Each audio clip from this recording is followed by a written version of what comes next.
Assalamualaikum warahmatullahi wabarakatuh. Selamat pagi anak-anakku. Kali ini kita akan belajar pembelajaran tema D, subtema 3 dan 4, melanjutkan yang kemarin. Sebelum belajar, berdoa dulu ya. Kita lanjut ke pembelajaran berikutnya, yaitu tema D, pembelajaran ketiga. Nah, di sini ada sebuah bacaan atau teks. Warga masyarakat di tempat tinggal Beni sedang kerja bakti. Mereka bekerja bakti membersihkan lingkungan. Semua warga masyarakat ikut dalam kegiatan kerja bakti tersebut, termasuk Beni. Kerja bakti membersihkan lingkungan merupakan upaya menciptakan lingkungan sehat. Dengan lingkungan sehat, warganya pun hidup sehat. Semua warga harus mengikuti kerja bakti karena kerja bakti merupakan kewajiban sekaligus tanggung jawab setiap warga masyarakat.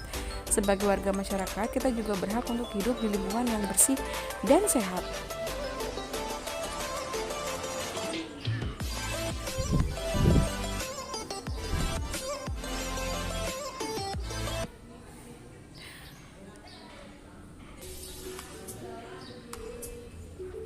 Apakah yang dimaksud dengan kewajiban, hak, dan tanggung jawab?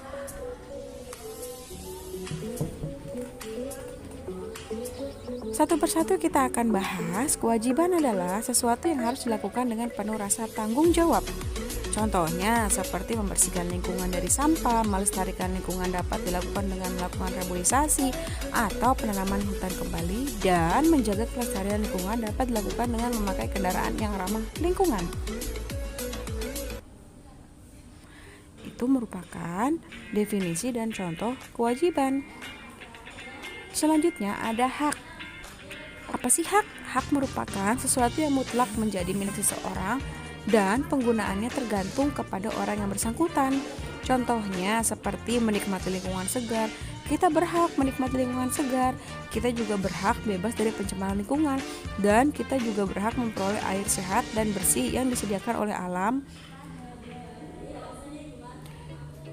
Tanggung jawab, tadi sudah hak dan kewajiban. Sekarang tanggung jawab. Apa itu tanggung jawab? Tanggung jawab adalah kesadaran manusia akan tingkah laku atau perbuatannya yang disengaja maupun yang tidak disengaja. Tanggung jawab juga berarti berbuat sebagai perwujudan kesadaran akan kewajibannya. Nah, di video kali ini kita akan melihat sebuah gambar tentang masyarakat yang sedang kerja bakti.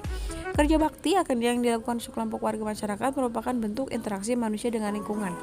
Apa sih yang dimaksud dengan interaksi manusia dengan lingkungan? Apakah akibat dari interaksi manusia dengan lingkungan? Apakah interaksi sosial dapat menimbulkan persatuan dan juga perpecahan?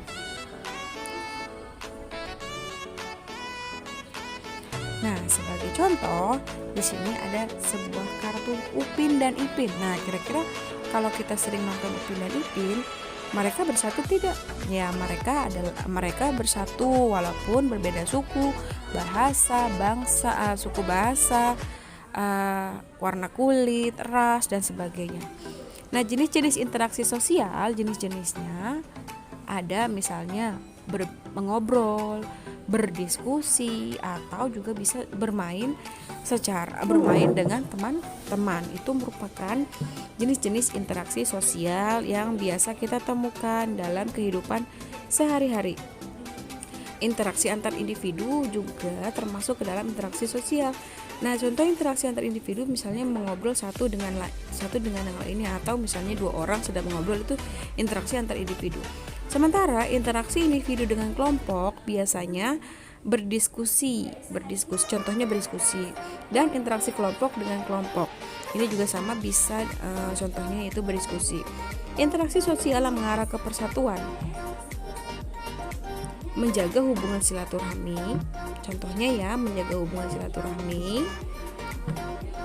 Selain daripada itu, ada kegiatan Semarak 17 Agustus. Itu juga termasuk interaksi sosial yang mengarah ke persatuan. Ingat ya, yang mengarah ke persatuan. Sementara interaksi sosial yang mengarah ke perpecahan ada juga.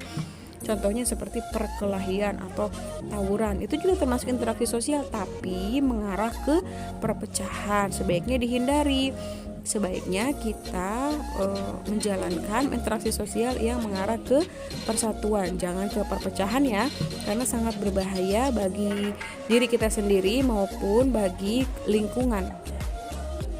Upaya masyarakat dalam meningkatkan pembangunan sosial budaya. Yang pertama, mencintai bahasa persatuan bangsa, bahasa Indonesia, mengembangkan dan mendalami bahasa daerah guna memperkaya nilai kebudayaan, mengapresiasi segala bentuk kebudayaan bangsa Indonesia, bersikap, bertutur, berperilaku dan bertindak sesuai adat istiadat dan tata tertib yang berlaku, menjaga lingkungan yang ada, menuntut ilmu setinggi mungkin. Nah, ini ada 1, 2, 3, 4, 5, 6, 7. Ada 7 upaya masyarakat dalam meningkatkan pembangunan sosial budaya. Nah, upaya-upaya tersebut bisa kita lakukan dalam kegiatan sehari-hari. Contoh yang paling kecil adalah mencintai bahasa persatuan bangsa, yaitu bahasa Indonesia. Jangan pakai kalau misalnya kita berbicara dengan orang yang beda suku, kita berbicara pakai bahasa Indonesia. Kemudian kita akan belajar tentang pantun. Jalan-jalan ke Yogyakarta, konon katanya kota pelajar, susah payah belajar baca agar kelak menjadi pintar. Lihat ya, lihat biramanya ABAB. Jadi kalau rima atau biriramanya itu belakangnya kalau pantun itu harus sama. Ciri-ciri pantun yaitu pantun bersajak ABAB. Satu bait terdiri atas 4 baris. Tiap baris terdiri atas 8 sampai 12 suku kata. Pantun terdiri atas 2 bagian, yaitu yang pertama, sampiran merupakan kata-kata dalam 2 baris pertama atau baris ke-1 dan kedua.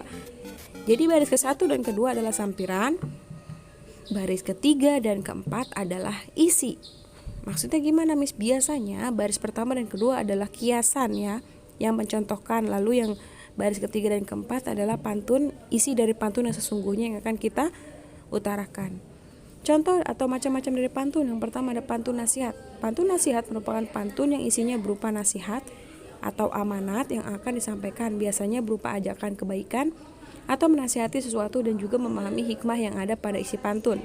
Contoh, turun ke paya memetik kangkung, hati senang dibantu si dia, bergotong royong penduduk sekampung, hasil mufakat hidup bahagia. Ingat ya, baris pertama dan kedua adalah sampiran, ketiga keempat adalah isinya atau makna yang terkandung dalam pantun tersebut.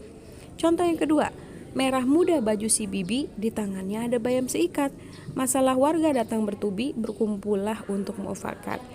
Maknanya adalah setiap manusia hendaknya menyisakan waktu untuk berkumpul bersama warga kampungnya, berkumpul untuk membicarakan masalah bersama hingga mencapai mufakat.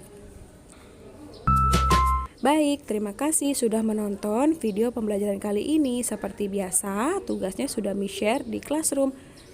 Thanks for watching. Wassalamualaikum warahmatullahi wabarakatuh.